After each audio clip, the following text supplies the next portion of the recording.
Life before television. It seems like the Dark Ages, that long, distant time when life revolved around family, friends, community, when people learned from their own personal experiences.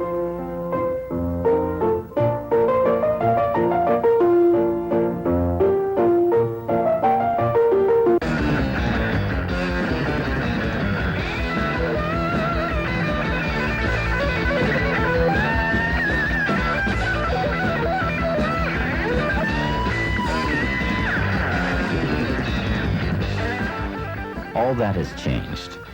Television is at the center of culture and politics. It's a teacher, a friend, an advisor. What we see and hear, or don't see and hear, will influence our personal lives, even the course of history. In the past, access to television was limited. Today, with cable, satellites, and new technologies, new voices can use television to shape the future.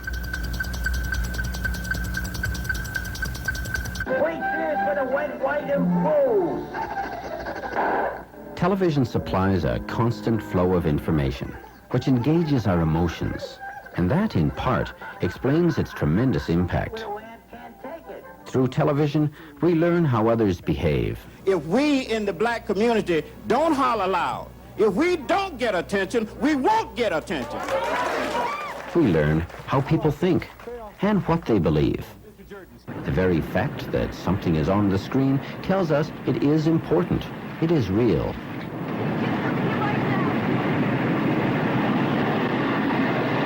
There can be no denial that the visual image of television can be overwhelming. TV's fast. I could turn it on in the morning and see what's happening, what the major news stories are.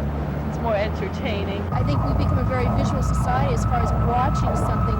People would rather watch television and get the news that way. It's quicker than just going and picking up a newspaper. You just turn on the tube and you sit there and watch it. It's easier to understand. Well, we don't have a television. But for 2 out of 3 Americans, television is the primary source of information. We know its power. The torch has been passed to a new generation of Americans. In 1960, the Kennedy image fired the imagination of America. Is this uncontrolled spending really in the interest of the American workers? 2 decades later, the Reagan image helped swing America towards radically different values. Television has evolved into a powerful tool for molding public opinion, for influencing behavior. Reach out and touch someone.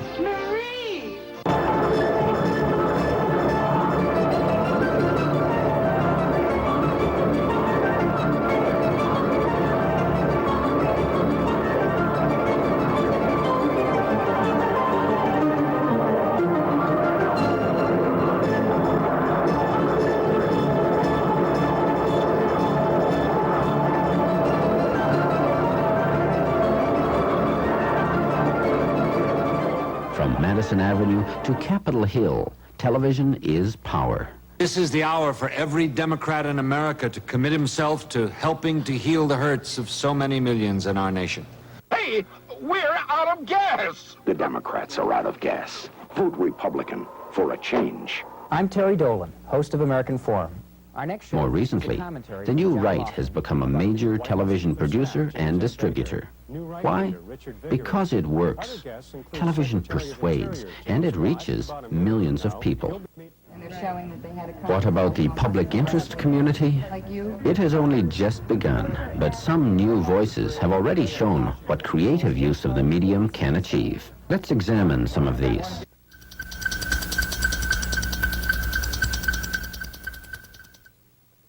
Many organizations use public service announcements, or PSAs.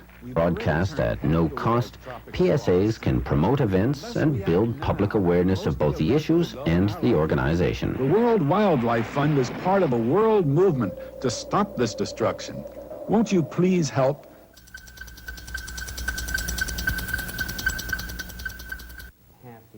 Andrew Schwartzman of the Media Access Project uses the Fairness Doctrine to get free airtime. There may be occasions where you have a broadcaster who will simply be unreasonable, or where you have a very major issue of critical importance to your organization. And in those instances, the Fairness Doctrine is one of the most important rights that you can have.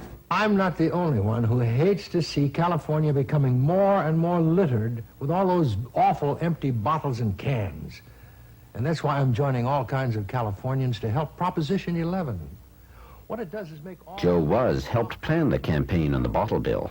When we saw a heavy media campaign coming from the anti-Proposition 11 forces, we immediately got letters out to the radio and television stations of California, letting them know that this did, in fact, qualify under FCC regulation, and that they would be expected to provide some balance in their coverage, and that we stood ready to provide them with prepared television and radio materials so that they could meet that obligation. Virtually every commercial TV station in California had provided us with response time in spot format. When you consider the fact that our total production budget for the television and radio spots we put together was about $7,000 or $8,000, and when you consider that with that small investment and using the Fairness Doctrine to our advantage, we generated about $1 million worth of free television and radio time for our campaign.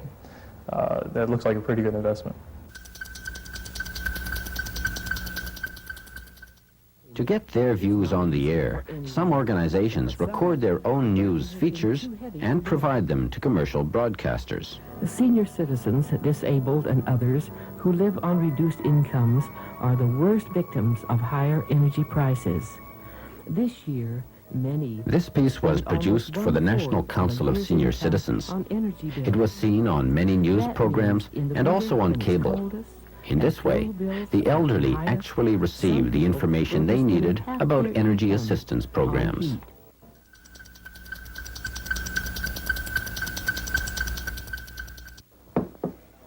Lobbyists in Washington fight for the right of Americans to bear arms. Others work to influence Congress for alcohol distillers. More argue on behalf of tobacco conglomerates. In Washington alone, there are over 11,000 lobbyists, representing everything from petroleum to peanuts. But who speaks for women?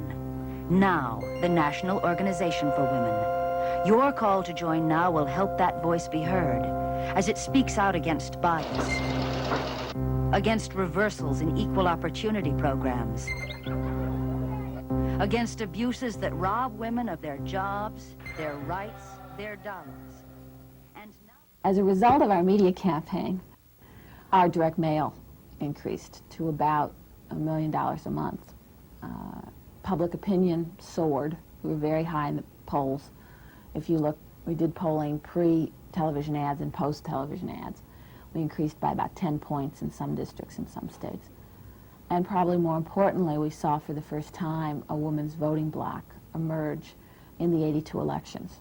And I firmly believe that one of the factors in that was the amount of press and the amount of attention and the more sophisticated effort in the media that NOW and the other women's groups contributed to during this last year. I think our membership was ecstatic that we were finally controlling the message and controlling the media.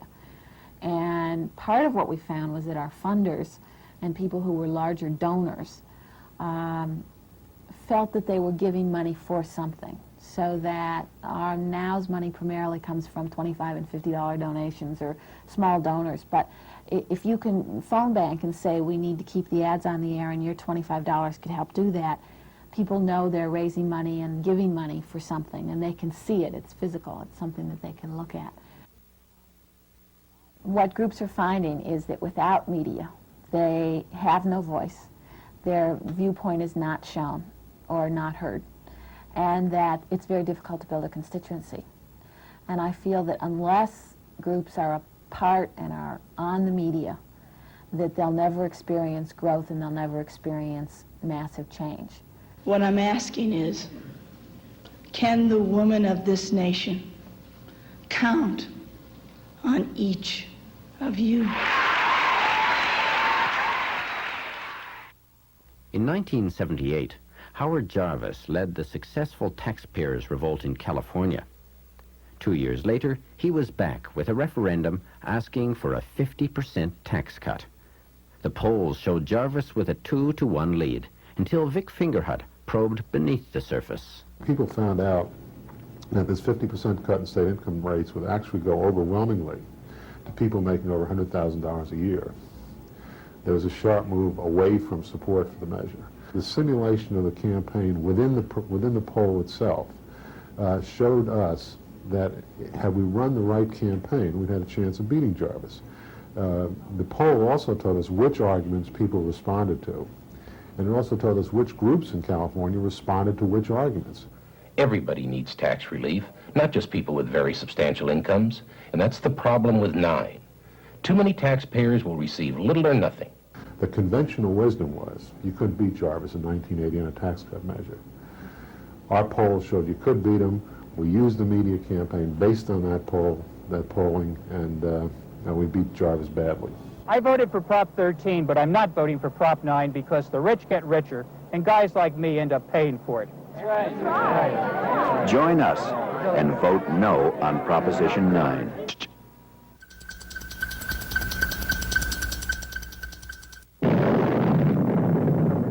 Some issues are too complex for 30 or 60 seconds.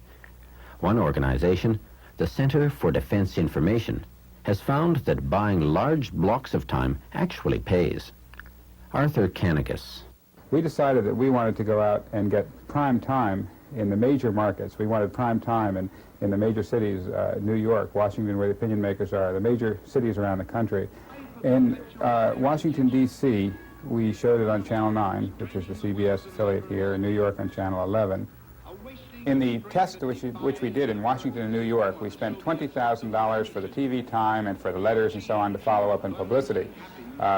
We reached, according to the Nielsen rating, 437,000 people. That's an average cost of 5 cents per viewer. But that 5 cents came back to us multiplied because, in fact, we received about 26,000 in contributions. It's like two men who are waist-deep in gasoline, each threatening to light the first match and each desperately buying more and more matches. Now, you and I know that this is no way to buy security, but how do we get this message to our leaders? One surefire way is to... We have Paul Newman talking about the critical need to do something about the arms race, and we have him talk about the Center for Defense Information and ask people for contributions to the center. But when you consider a half hour of concentrated political education for 5 cents, at less than the cost of a flyer, you can see it's a very cost-effective medium for reaching people, and in addition, it holds out the potential of recovering your costs through advertising. We can put out the finest research reports that prove our case conclusively, and if they sit on shelves gathering dust, we haven't changed the country. And so our intention is not just to be right, but to have an impact, and then we've got to find a way to translate that into the kind of media that will reach the broad public.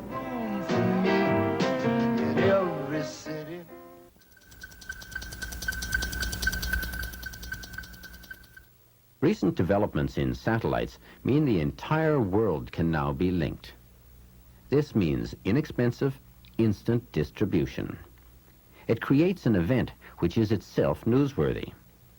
And it lets people speak face-to-face in a teleconference.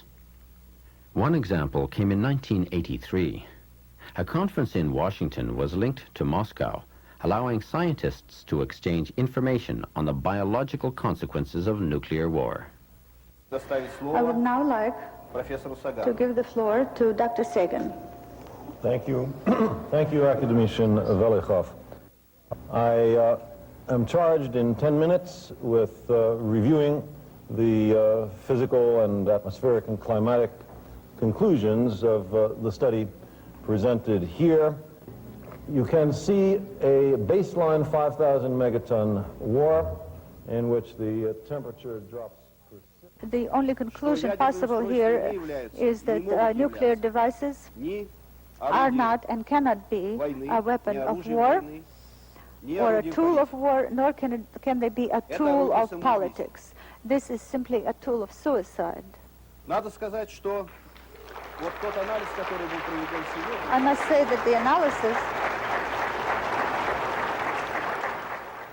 And I was very impressed by having the Russian scientists and the American scientists find that they came to the same conclusions, although they had worked in different ways. the wonder of the technology, which enabled us to feel that we were both there and here in the same room.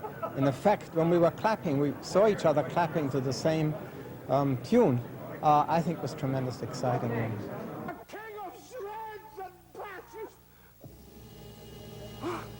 In addition to the examples we have just seen, there are other ways video can be used. Television is a common tool in education. Some organizations find video training tapes to be effective. Tank is lined up in such a way that the toilet is at the upper end and this garbage chute is in the middle and the clean-out chamber is about down here. I offer an amendment to the... Others tape seminars and conferences. Most students don't know anything about nutrition. All of them eat. What do you want to drink? Give me a Coke. What do you want to eat? Give me a hot dog. The pink torpedo. It's one thing not to know what's going on. It's another thing not to know what's going on and then swallow it. Along with television, the traditional media still have a vital role to play. Books, magazines, newsletters, film, radio, and live events all have a unique place in the mosaic of modern communication. But none have the power of television. Is television right for your organization? Let's rephrase the question. We live in the age of communication. Will your voice be heard?